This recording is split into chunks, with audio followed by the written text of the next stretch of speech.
Hey beautiful people, I'm really pumped to do today's video.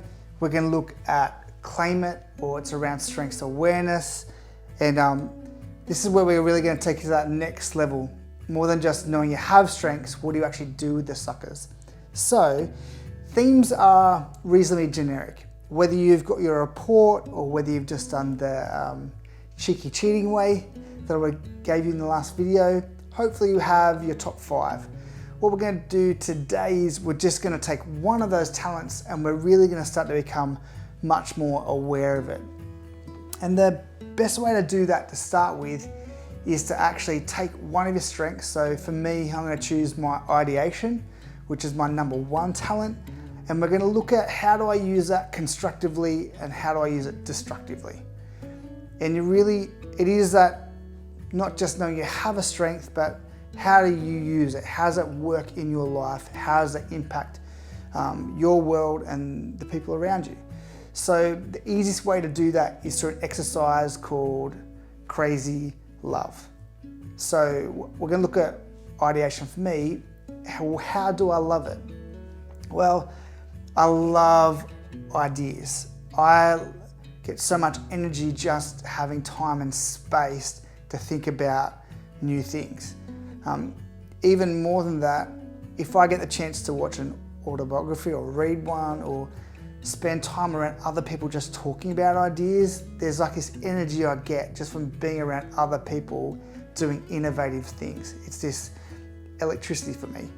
I was thinking about it, generating new ideas. I think I just used the word electricity, but for me, generating those new ideas is one of the things that gives me the biggest buzz in life. I have so much desire and focus around actually bringing ideas to life, particularly for me when it's ideation or ideas around developing people.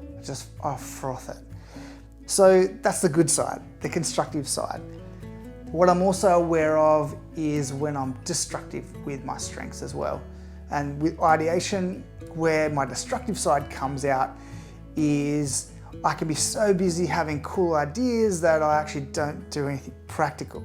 So what that looks like at home is that it's my turn to put the kids to bed, and instead of putting the kids to bed, half an hour later, after they were meant to be in bed, I'm still thinking about this new idea, or I'm researching it and finding out a new way to put it into practice. And I get so stuck there that I'm totally oblivious to the fact that I was meant to be doing something for somebody else.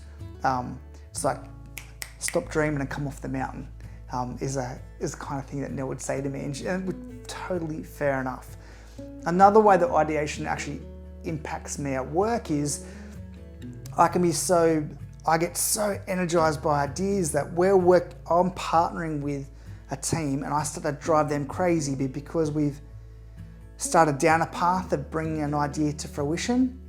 I'm already cheekily looking at the next idea, because actually that has even more energy for me than it does in finishing it. And that's really tough for those around me. When I'm being a good partner, I kind of bring that back into balance a little bit more.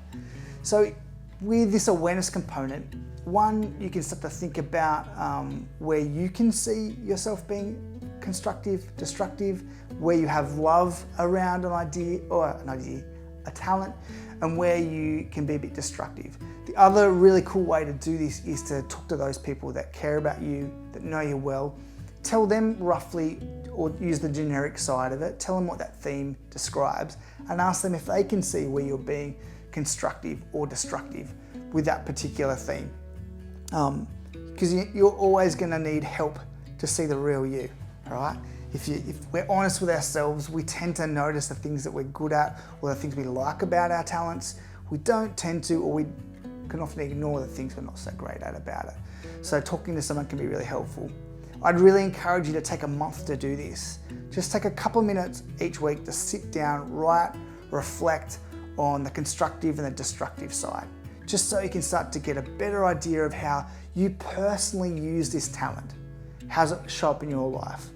The next part is one of the things that I really love in strengths. It's actually, we're going to rename our talent. So I'm going to use these theme dynamic cards as part of being a Strength Finders coach. So if you want to, if this is something you're really interested in, my email is just ben@littlemiracles.com.au, and I'll give you this if you give me your specific top 5 strengths, I'll give you the information on these cards for you to be able to do this same exercise. But just do them one at a time. So for me with ideation, it actually says, who am I? And it's got a number of words on this page. Now for me, as I read down these words, innovator is the one that really stands out for me, especially when I reflect again on, I love innovative people.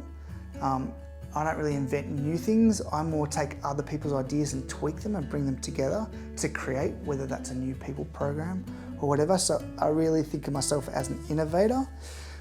And then on the other side, it says, what words best describe me? And so there's spontaneous, creative, innovative, collaborative, artistic, insightful, resourceful, and stimulating. And then it gives you some room to actually make up some of your own if that's what you prefer to do. But for me, the one that really sticks out is the word collaborative. So I know that actually for me, innovation is not something I can do in a vacuum. I might get all this energy in actually having these ideas, but really where I'm the most productive is where I bring ideas to other people, and then I include their input of their ideas, and I really include their strengths, because like I talked about before, I'm not great at finishing things. So if I'm actually going to bring an idea to life, I need to be a collaborative innovator. So I started out with ideation as a theme.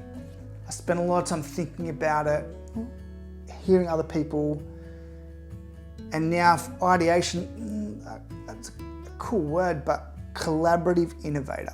I feel like that actually describes me really well, and it helps me to understand how I use ideation, how I can put it to better use, how I can become an even better collaborative innovator, how I can strengthen, become even healthier, even more productive in this strength.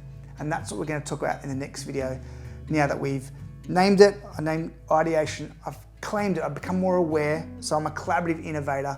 Now how am I really going to develop into taking the next step to become the best collaborative innovator I can possibly be? So that'll be in the next video. So thanks for being here today. Hope this was really helpful. Again, hit me up on ben@littlemiracles.com.au if you want the information around the cards so you can rename your talent for yourself. But yeah, stay golden, be beautiful to those around you, and hit me up on the comments below and tell me how this has helped or things you'd like me to focus on with strengths in the future. Catch you later.